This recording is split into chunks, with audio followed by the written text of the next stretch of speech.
Pernahkah kalian menyadari berapa banyak jumlah plastik sekali pakai yang kita gunakan setiap harinya?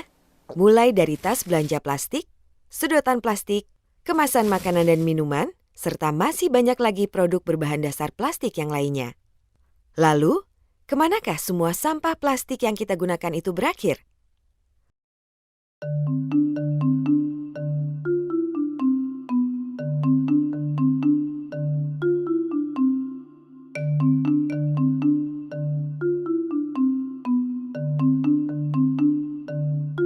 Plastik, material berkarakter ringan dan tahan lama ini pasti akrab dijumpai dalam keseharian kita.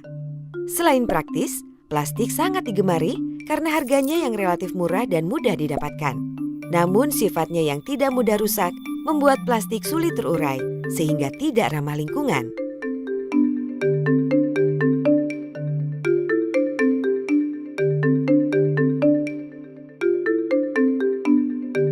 Sebagian plastik berasal dari material alami, seperti minyak bumi dan karet yang dimodifikasi secara kimia.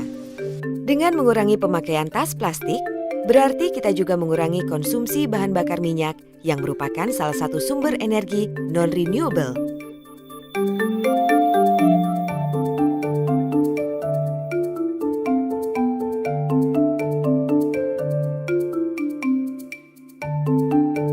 Plastik membutuhkan waktu puluhan hingga ratusan tahun untuk dapat terurai secara alami.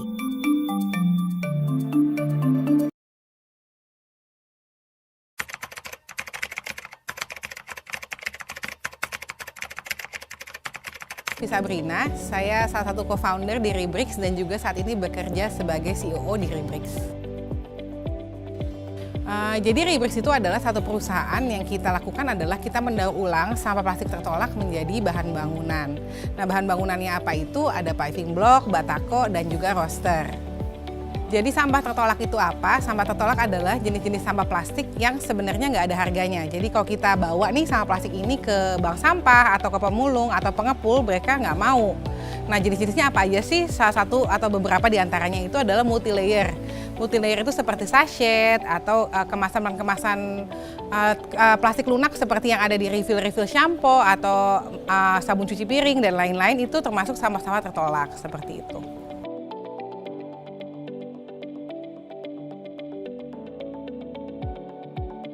Jadi awal mulanya bagaimana kita bisa memulai Rebrix ini sebenarnya itu karena ketertarikan pribadi sih Mbak. Jadi saya dan partner, kami berdua itu sebenarnya sudah memulai gaya hidup istilahnya lebih ke arah zero waste. Kita sudah mulai memilah sampah di rumah, sudah mulai istilahnya melakukan usaha-usaha kecil mengurangi sampah gitu ya. Nah, di saat kita udah memulai memilah sampah, kita tuh jadi menyadari gitu, ada jenis-jenis sampah yang kita nggak bisa salurkan kemana-mana karena bank sampah nggak mau, yang tadi saya sebut sampah plastik tertolak. Nah, waktu itu kebetulan nih triggernya sekali adalah waktu saat itu tahun 2018 partner saya itu sedang mengandung gitu.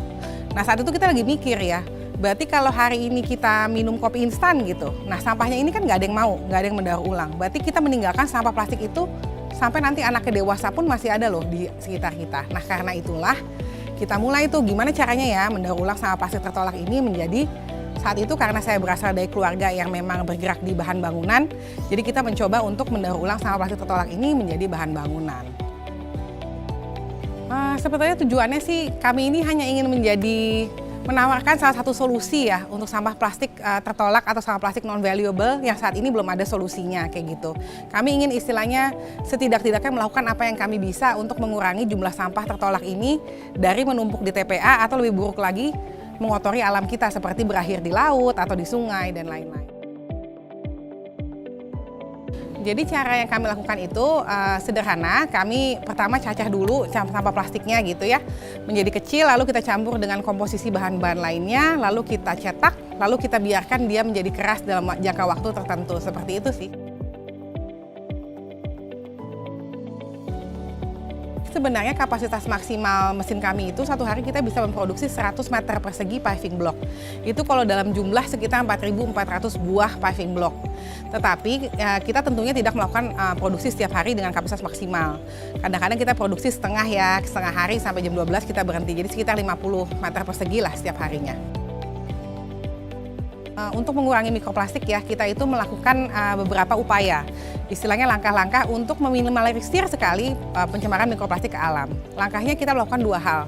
Pertama, kita buat paving block atau batako kita itu memiliki kuat tekan yang cukup tinggi sehingga kemungkinan dia untuk crumble, kembali hancur gitu ya, sangat rendah. Contohnya, di saat kita mencapai paving block kekuatan di atas 250 kg per cm seperti Rebrix ini, kemungkinannya itu patah, Mbak. Jadi kalau misalnya patah karena tanah yang bisa tidak rata atau dan lain-lain, itu bisa patah. Kami tidak bisa bilang tidak mungkin patah karena banyak faktor lain. Tetapi kita membuatnya dengan kekuatan tinggi sehingga kemungkinan untuk hancurnya itu kecil. Selain itu, cara kedua yang kami lakukan adalah paving block kami itu terdiri dari 2 lapis. Jadi permukaan atas yang terkena cuaca, terkena air, terkena ban mobil dan lain-lain itu kita buat tanpa plastik. Jadi 3/4 ke bawah itu kita menggunakan plastik. Itu sih cara-cara kita untuk mengurangi istilahnya resiko pencemaran mikroplastik ya.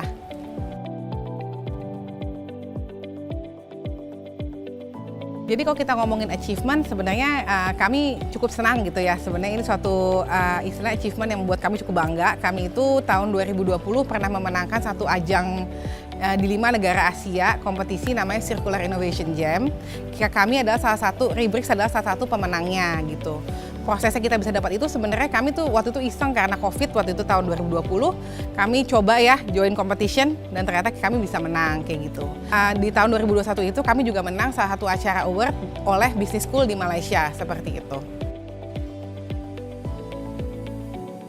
Jadi kalau harapan saya pribadi untuk kepada perempuan-perempuan Indonesia ya gitu ya. Mungkin sebenarnya gini, saya percaya bahwa perempuan itu benar-benar bisa menciptakan perubahan. Rebrix adalah salah satu buktinya. Karena gimana cara Rebrix bisa mendapat expose dari khalayak ramai itu dimulai dari satu ibu-ibu baik hati yang istilahnya membuat satu broadcast message mengajak ibu-ibu lain untuk mengumpulkan sampah di Rebrix seperti itu.